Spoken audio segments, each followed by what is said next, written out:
राज्याचे मुख्यमंत्री देवेंद्र फडणवीस आज आष्टी दौऱ्यावर आहेत. संतोष देशमुख हत्या प्रकरणामध्ये आकांचे आका असं म्हणत धनंजय मुंडेंना टार्गेट करणाऱ्या आमदार सुरेश धसांसह मुख्यमंत्री आज एकाच कार्यक्रमात एकत्र असतील. वेगवेगळ्या विकास कामांच्या उद्घाटनासाठी फडणवीस आज आष्टीत असणार आहेत. त्यांच्यासह मंत्री पंकजा मुंडे सुद्धा या कार्यक्रमात असतील. विशेष म्हणजे सुरेश धस यांनी पंकजा मुंडेंनाही निवडणुकीमध्ये टार्गेट केलं होतं. त्यामुळे आज फडणवीस, धस, पंकजा मुंडे यांची एकत्र उपस्थिती विशेषच असेल. तसंच आपल्याच मित्रपक्षाच्या मंत्र्याला टार्गेट करणाऱ्या धस यांना फडणवीस आता सबुरीचा सल्ला देणार का, याची उत्सुकताही आहे. दरम्यान या कार्यक्रमाला धनंजय मुंडे उपस्थित राहतील का असा प्रश्न होता. मात्र धनंजय मुंडे यांच्या डोळ्यांचं ऑपरेशन आज आहे, त्याच्यामुळे आज ते या कार्यक्रमाला उपस्थित राहणार नाही.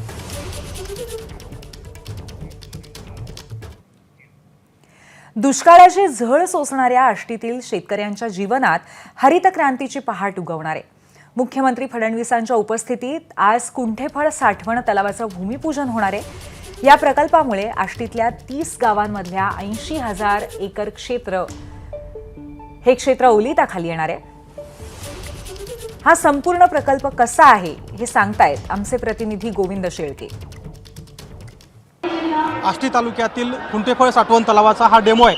खरं तर 2800 कोटी रुपये बजेट असलेल्या या पाईपलाईनचं जे काम आहे बोगद्यातून ते आता सुरुवात होत आहे. अशा प्रकारे उजनी जलाशयातून या पाण्याच्या पाईपलाईनला सुरुवात होणार आहे. त्यानंतर शिंपोरा पंपगृह असेल, रासीन पंपगृह असेल, कर्जत पंपगृह असेल, सीना नदी असेल आणि कुंठेफळ तलावातून हे पाणी बोगद्यातून, म्हणजे केवळ बोगद्यातून नाही तर पाईपलाईनद्वारे हे पाणी लिफ्ट केलं जाणार आहे. आणि या पाण्यामुळं जवळपास 28,000 हेक्टरवरील पिकं, शेती ही ओलिताखाली येणार आहे.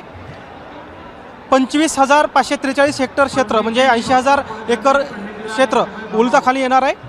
सुरेश धस यांनी तिसऱ्या वेळी आमदार झाल्यावर 500 MCFT पाणी कुकडी प्रकल्पातून मेहकरी प्रकल्पात आणण्यासाठीचा ही योजना हाती घेतली होती आणि ज्या योजनेला आज पूर्णत्व येत आहे आणि ज्यासाठी स्वतः मुख्यमंत्री देवेंद्र फडणवीस, पाटबंधारे मंत्री राधाकृष्ण विखे पाटील हे सुद्धा या कामाच्या उद्घाटनासाठी येत आहेत. आणि हीच ती योजना आहे ज्या योजनेमुळं आष्टी तालुक्यातील 25,000 हेक्टर जमीन ही आता ओलिताखाली येणार आहे आणि ज्याचा फायदा आष्टी तालुक्याच्या दुष्काळ मुक्तीसाठी होणार आहे असं म्हटलं तर ते चुकीचं ठरणार नाही. कॅमेरामन बाळू चोपणेसह गोविंद शेळके, ABP माझा, आष्टी, बीड.